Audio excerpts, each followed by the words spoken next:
53 বছর যাদের মাধ্যমে দেশ পরিচালিত হয়েছে, যারা দেশ পরিচালিত করেছে, এদের মাধ্যমে মূলত আমরা তিনটা উদ্দেশ্যের একটাও কিঞ্চিত বাস্তবায়ন আমরা দেখি নাই।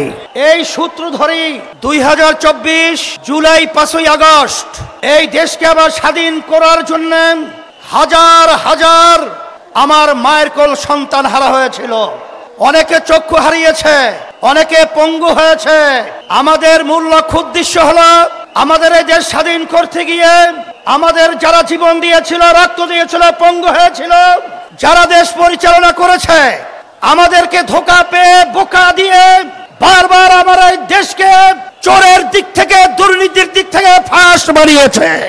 আমাদের সন্তানগুলো মায়ের কোল হারা করেছে, লক্ষ লক্ষ মানুষকে মিথ্যা কেছের মাধ্যমে তাদের সংসারকে বিরান করেছে, ধ্বংস করেছে। আমাদের মেহনতি কষ্ট অর্জিত আমার ভাইয়েরা যে সম্পদ অর্জন করেছিল দেশের জন্য, ওরা ক্ষমতার চেয়ারে বসে আমাদের দেশের টাকাগুলা বিদেশে পাচার করে বেগম পাড়া তৈরি করেছে।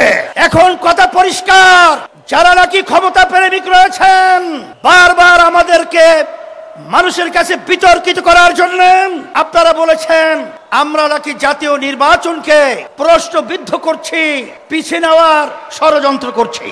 কিন্তু মাঠের দিকে চেয়ে দেখেন, আমরা জাতীয় নির্বাচনের জন্য প্রস্তুত রয়েছি এবং দেশকে রক্ষা করার জন্য, মানবতার কল্যাণ মুক্তির জন্য আমরা যে 5 দফা দাবি নিয়ে মাঠে নেমেছি, সেই 5 দফা বাস্তবায়নের জন্য আজকে বাংলাদেশের আপামর জনতা তারা আজকে রাজপথে চলে এসেছে। এর মাধ্যমে তোমাদেরকে 12 নম্বর 20 নম্বর সিগন্যাল দিচ্ছি। এই সিগন্যালের মাধ্যমে ক্ষমতা প্রেমিকরা বাংলার জমিন থেকে উৎখাত হবে, বাংলার জমিনে থাকতে পারবে না ইনশাআল্লাহ। সাথে সাথে আজকে আমরা লক্ষ্য করেছি যে অনেকে কিন্তু আমার কাছে কিন্তু অনেক খবর চলে এসেছে, আপনারা কিন্তু ফেব্রুয়ারি নির্বাচনের ব্যাপারে হিসাব নিকাশ আপনারা মিলিয়ে দেখেছেন, আপনাদের পায়ের নিচের মাটি সরে গেছে।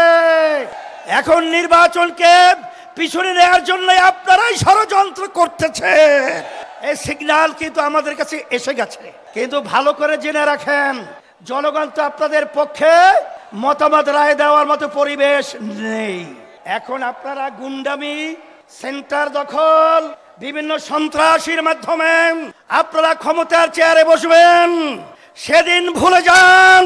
এখন বাংলাদেশের মানুষ সজাগ রয়েছে, আর আমাদের বাংলাদেশের সম্পদ আর গুন্ডামি চুরি করে, ডাকাতি করে আর বিদেশের দাবিদারদের প্রভুদের কাছে দিয়ে যাবে না, যেতে পারবে না ইনশাআল্লাহ।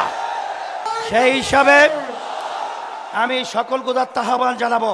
আমি আমার ভাইদেরকে, মা বোনদেরকে বলবো, আমরা যেন আর চাঁদাবাজদের সহযোগী না হই। যারা মায়ের কোল সন্তান হারা করে তাদের যেন আমরা সহযোগী না হই।